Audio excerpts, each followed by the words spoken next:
Are you able to hear me? Good morning. I can. Yes, good Oh, okay, morning. good. Welcome to Digital Mastery. We are going live also on YouTube, so we will get going with that in just a second. I wanted to talk to you for a moment about your Google. Have you received it should come probably in the mail with the address you put on there, a little postcard that you verify your business? Oh, I haven't gotten anything. It'll take 5 to 7 business days. Oh, okay. That I think is both of our issues is they have to verify that way.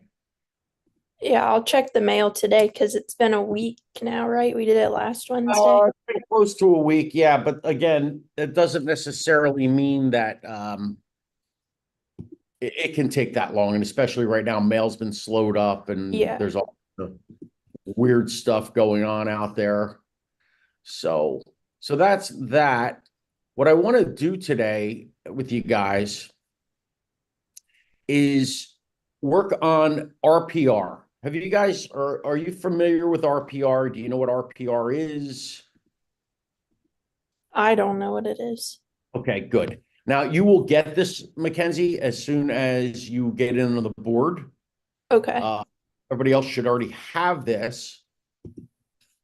You know, it's always funny. We'll say it's free. There's nothing free about this is an amazing. Let me start with this is an amazing tool. Been using this tool for 10, 11 years. And it is a great tool for sharing CMAs. It's a great tool for when you're making an offer on a house to show this is a good price. You can create a 70, 80 page report by pressing a button that makes it look like you've been working on it for hours. It looks like you wrote the whole thing. So let me show you the basics on that since you guys are unfamiliar. We'll start this way. Actually, I'll do this house. This is my friend's house that I sold to them. If I put an address in, and I'm just going to, there's Beth, and I'm just going to put this here, the one that I picked. When you put an address in, it will tell you, wow, that was before the storm. It will tell you what the house sold for, and it does what's called an RVM. Now, RVMs are usually, many times, pretty darn accurate. One thing about an RVM, however, is they work best on uniform type houses. What do I mean by that? I mean, when you go to a neighborhood and they were all built by the same builder, approximately the same square footage, blah blah blah. It does a very good job of calculating out a good RVM. If you have a unicorn property, you know, somebody built a house on 15 acres, there's no other houses like it anywhere around. Or, for example, I had a meeting with a guy in July. He lives in a neighborhood full of houses that are about $250,000 maybe. They're all on a quarter of an acre. His property's on 2.5 acres and on the water and twice the size. It becomes more difficult, obviously, for everybody in these situations to price the house, and you have to go to other methods. But for your basic houses that are in a neighborhood that are, again, conforming houses, RPR can give you a really nice look at it. Now, how can I update this? Well, you can hit, if you want to create a report, you can go in here, get a CMA value, get a refined value, seller's net sheet, and you can do all those different things. So one of the things you can do is go down here, property type, single family, that's good, single family residential. Does not have bedrooms. I'm going to put 3 bedrooms in here, which is going to probably change things a little bit because most of the houses in that neighborhood have 2 bedrooms. So there you go. I put in the fact that it's 3 bedrooms, so that'll go in, and we'll update this in a moment. So as I'm doing this, I hit save, and we move on. You can check all the features and everything like this. Let's just create a report, okay? Now, on the top right, you'll see the word create report. Again, this seller's report, I know it's a lot of pages, but it's well worth it, is worth printing and having with you and emailing when you go to see the seller, because it looks like you put together a comprehensive 81-page report on the property. So I'm going to hit seller's report. By the way, if you're doing other things like an open house, or you're doing stuff, you just want a property flyer, you can come in here and make those. And they come out very nice. There's a valuation workbook, 74 pages. Mini property report, if you're doing something, you don't need that big one. Neighborhood report, which is why we're actually doing this today. I'm going to show you this in a moment. Now, let's make this report really nice. Include the recipient's name, and you can put on their name. You can put in a little blurb if you want. You can display it now, which is what we're going to do. Let's put my name as the recipient.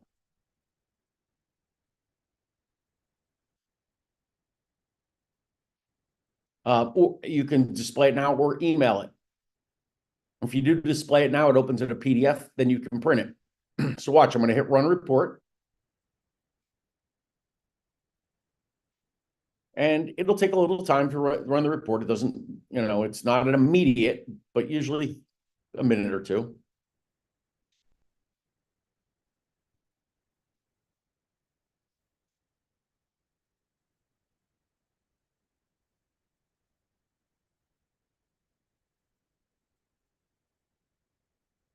My bell is on, so it's going to ring a bell when it's ready. What I'm going to show you guys after this is, and again, more, this is all digital mastery, but what's really digital mastery and good for the next one, I'm going to teach you guys how to do an unbelievable property report. Okay, here you go. Report has been successfully generated. Download report. And here it is. So again, just by doing that, look at this report. Pictures of the house, if it happens, that's from Google. Okay. All my information, which if you've not put this into RPR, you do need to go into RPR and do that. An overhead map of where the property is. Estimated rain value, which again, after the hurricane, that's taking a major hit.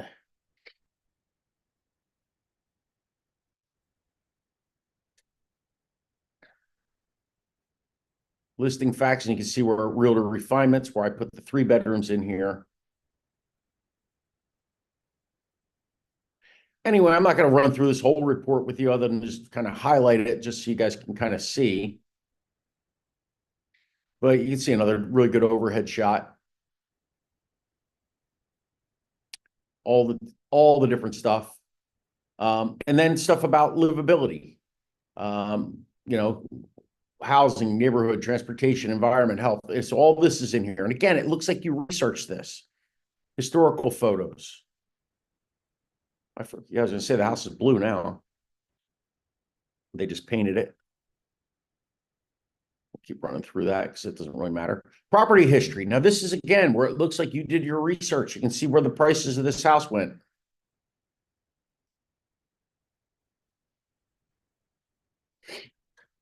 So, Bill, when is the ideal time to do it? Is it when the buyer is interested in the property? That's when you generate a report like this? This is a seller's report. So this is what I would generate for a seller. There is another report in there, which I can take a look at. We'll take a look at in a second. It's just a property report that you'd be more likely to do for a buyer. You could use this for a buyer too.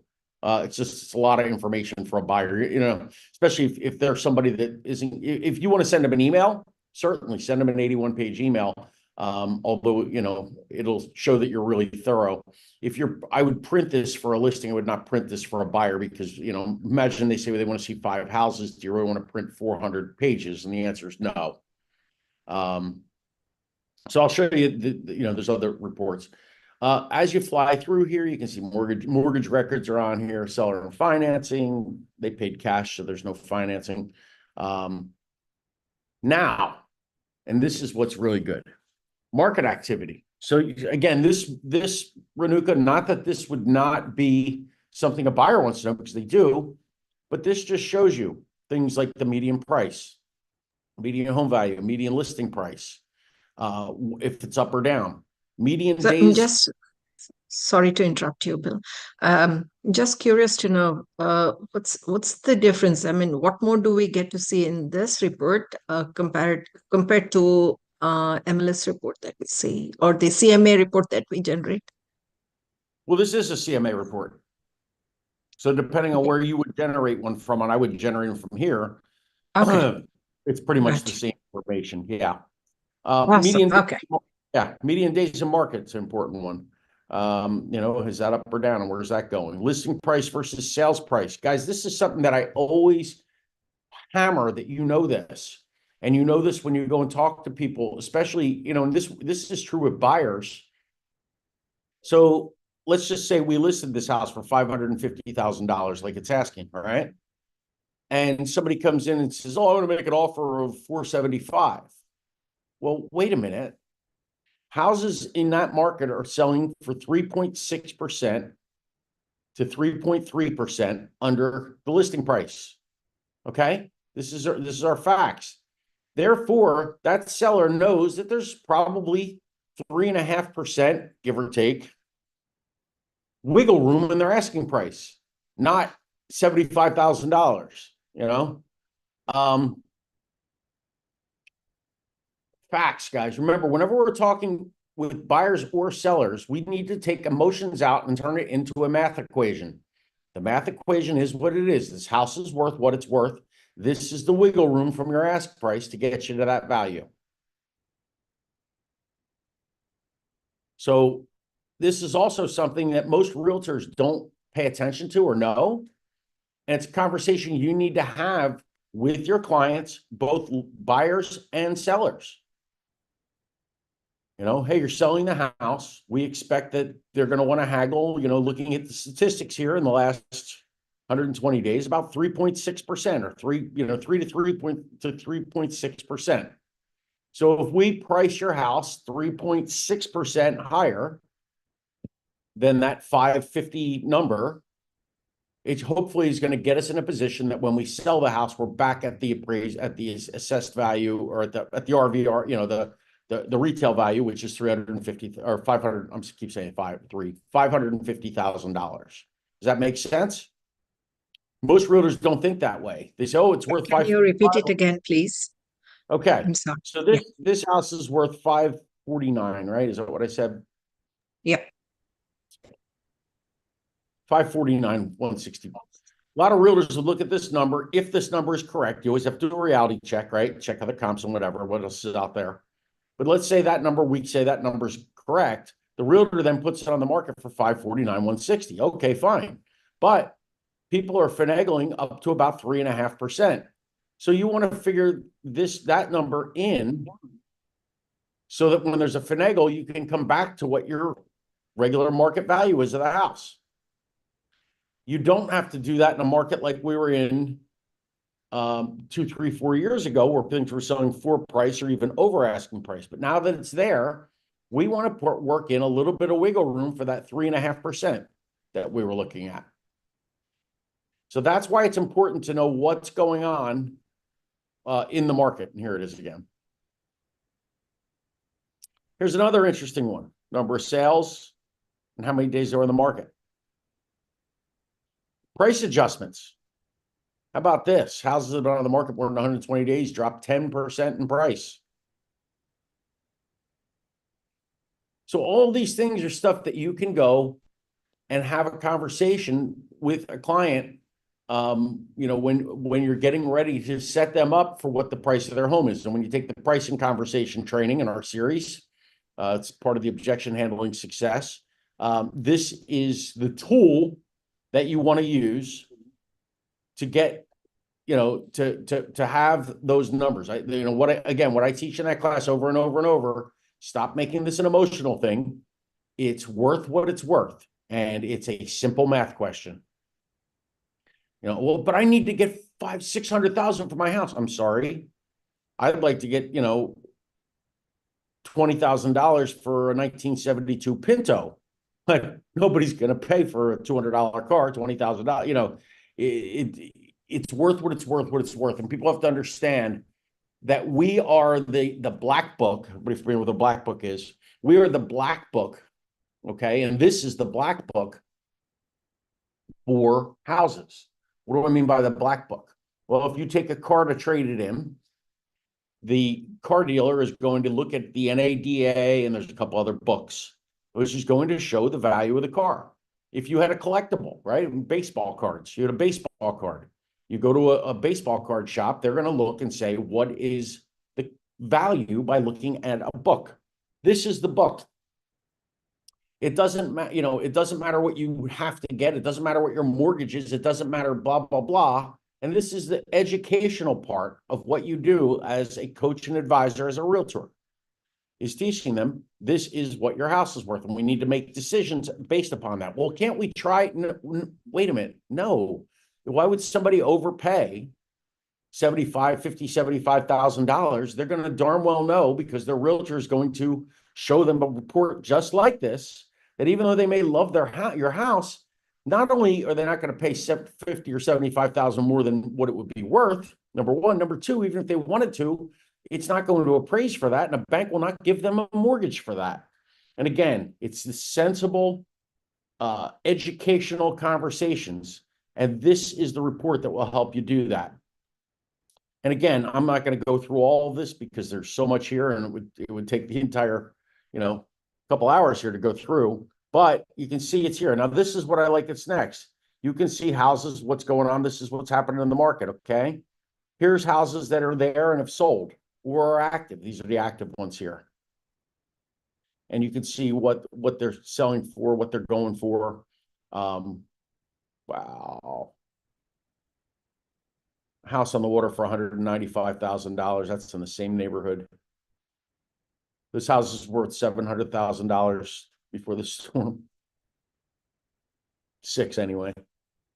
Anyway, you can look at all this and continue to go through. Then it has individual one-pagers. So if they say, well, I really want to get some information on that one. Okay, let's take a look. And you can see, what this is and whatever else. Anyway, and so the report you can see is page after page after page after page, and then it goes down to the end. The other thing that's on the end, and you can get your title company to do this for you because they're a little bit better at getting this information than we are.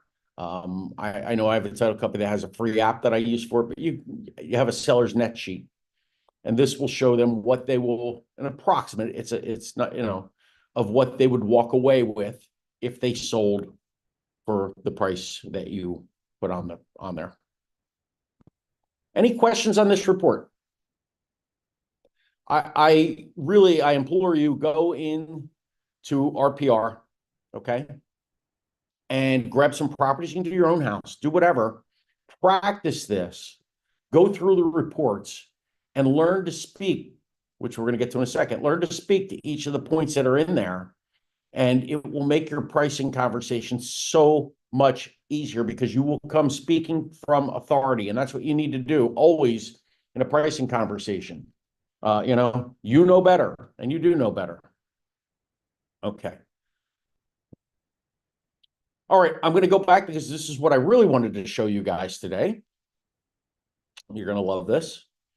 I'm on top of you guys to create videos, and I really want you to get in the habit of having fresh video content going up on your YouTube, your social media pages, all your social media pages. You can put it on your website. You can email a link to your sphere of influence for people to watch, and let's talk about it. So what we want to talk about is doing a neighborhood report of what's happening with the market. So it's going to be a market report for your area. So I'm going to show mine. So I'm going to go on the top of this page, and I'm going to hit research. After I hit research, I'm going to hit residential market trends. Okay. Anybody wants to follow along with me, please sign in.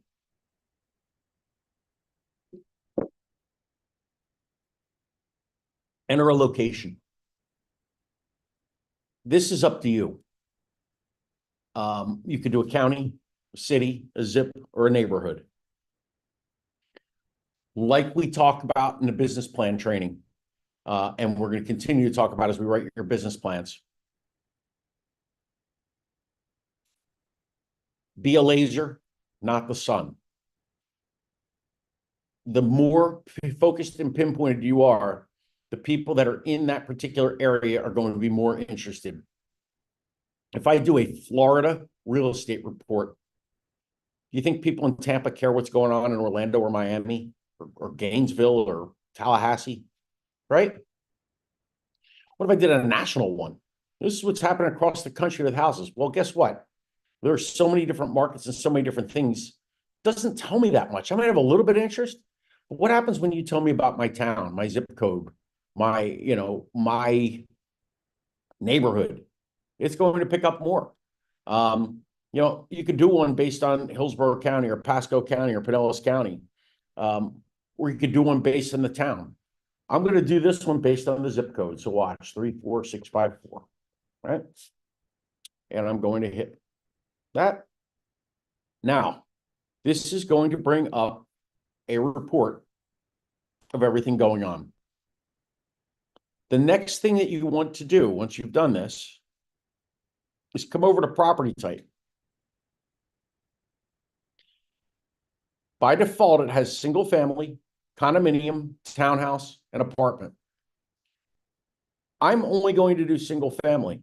Now, somebody else might want to do condo and townhouse, or you may want to do them all. It's completely up to you.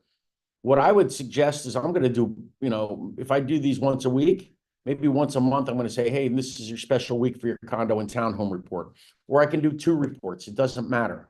I'm going to click this. It also matters who you're sending this to. Like I have my farms. My farms are all people in single family houses.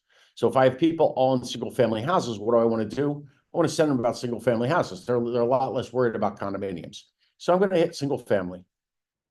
I'm going to hit apply to all charts. If not, I have to go down to each of these and switch them. So apply to all charts.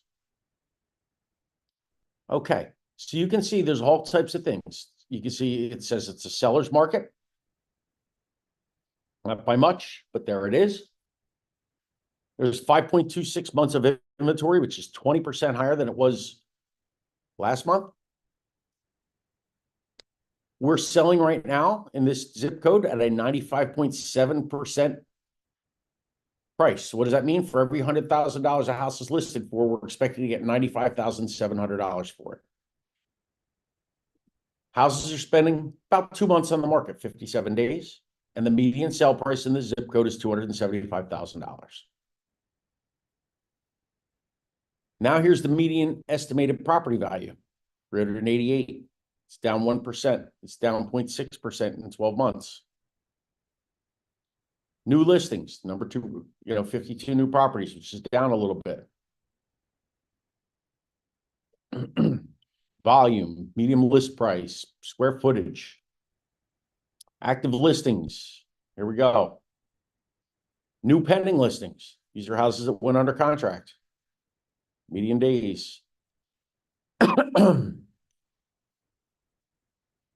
You can see here sold. So you can see as you go through this, there is a lot of great information that you can use. You say, well, this is a lot of information. How in the world am I going to write a report on all this? Sold public records. Simple. Come back to the top, and I want you to hit create script.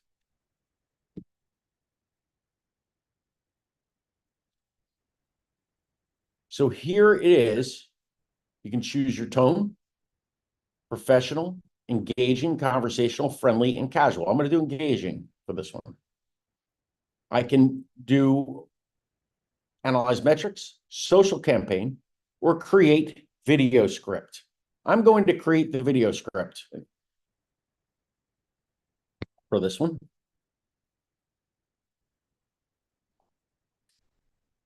There it is. It tells me, what to have. Opening shot of me standing in front of a beautiful home in Newport Richey, Florida. Hi there, I'm blah, blah, blah. Of course, this is wrong, but that's okay. Market update for September in the Newport Richey area. Blah, blah, blah. And it has all the stuff here, okay? Now, this will tell you what to put as far as cut to a shot of a beautiful waterfront property, closing shot of me smiling and waving. I don't have to do it that way. I can do it where I'm doing the video. And what I'm going to do, and hang on, I'm going to copy the script because I'm going to actually use this later. Let me figure out a place to put it.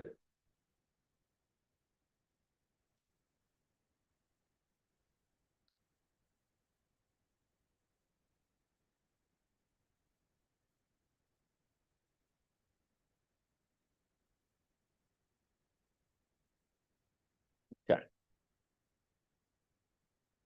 Let's go back. There we go. Okay. So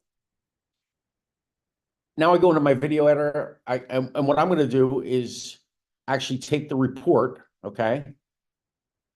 And I'm going to do screenshots of this report and use them to clip in. So as I'm talking about inventory, the inventory numbers are going to pop up. It's very, very simple. Now, let's say that you also want to use this, maybe do a social campaign. Social campaign. Watch this.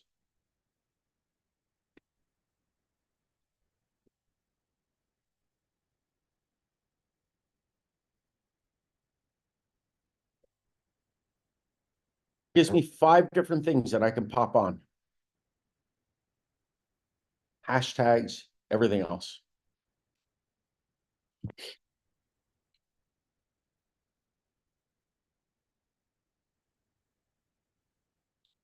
You guys have any questions on this?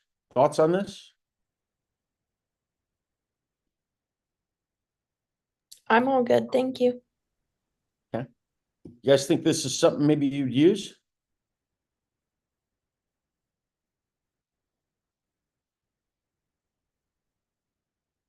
I do. Yeah. Yeah. I mean, it really is, it's powerful. You know, everybody's into AI. Well, here is your AI. You're already paying for it. Might as well use it. And here's analyze metrics. Let's see.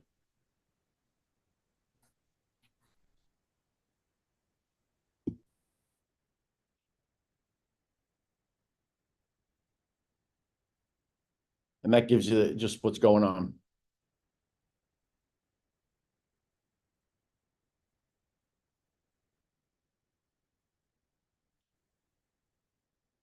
Okay.